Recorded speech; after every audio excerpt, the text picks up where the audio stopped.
ठगों का ठग। दिल्ली की भीड़-भाड़ वाली गलियों में जहां हर नुक्कड़ पर एक नई चाल चलती थी और हर मुस्कान के पीछे एक छिपा हुआ इरादा होता था, वहां एक शख्स था जिसका नाम था करण। करण कोई मामूली ठग नहीं था, वो ठगों का ठग था। उसकी चालें इतनी सूक्ष्म और उसकी योजनाएं इतनी जटिल होती थीं कि बड़े-बड़े धुरंधर ठग भी उसके जाल में फंस जाते थे। करण का सबसे बड़ा हथियार उसका दिमाग था, एक ऐसा दिमाग जो हमेशा 3 कदम आगे की सोचता था। वो किसी भी व्यक्ति की कमजोरियों को तुरंत भांप लेता था और उसी पर अपनी चाल चलता था।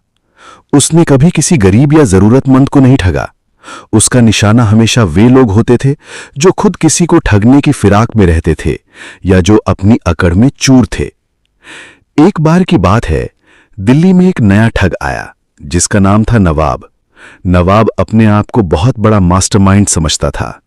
उसने कई भोले भाले लोगों को ठगा और खूब पैसा कमाया। करण को जब नवाब की करतूतों का पता चला तो उसने ठान लिया कि इस नए ठग को सबक सिखाना ही पड़ेगा। करण ने नवाब के बारे में पूरी जानकारी इकट्ठा की। उसे पता चला कि नवाब को महंगी चीजों का बहुत शौक था और वो खुद को एक अमीर जमींदार के रूप में दिखाता था। करण ने एक ऐसी योजना बनाई जिसमें नवाब की सबसे बड़ी कमजोरी यानी उसकी लालच ही उसका हथियार बनी। करण ने एक पुराने जमींदार का रूप धरा जिसके पास करोड़ों की एक पुरानी हवेली थी, लेकिन उसे बेचने के लिए कोई ग्राहक नहीं मिल रहा था। उसने ये खबर जानबूझकर नवाब तक पहुंचाई। नवाब को लगा कि ये एक सुनहरा मौका है। उसने सोचा कि वो करण को सस्ते में हवेली बेचने के लिए मना लेगा और फिर उसे कई गुना ज्यादा दाम पर बेच देगा। नवाब करण से मिलने गया।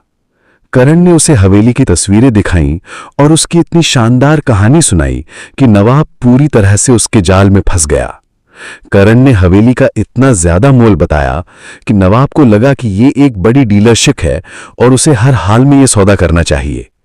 नवाब ने करण को अग्रिम राशि के रूप में एक बड़ी रकम दी और सौदा पक्का किया। करण ने चालाकी से ऐसी शर्तें रखीं कि नवाब को सारी रकम एक साथ देनी पड़े। नवाब ने अपनी सारी जमा पूंजी लगा दी और कुछ पैसे उधार भी लिए।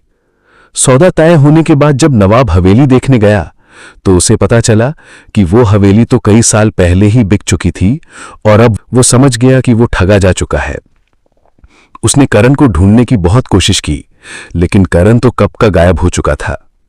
करण ने नवाब से जो पैसे लिए थे उनसे उसने कई गरीब और जरूरतमंद परिवारों की मदद की जिन्हें नवाब ने पहले ठगा था।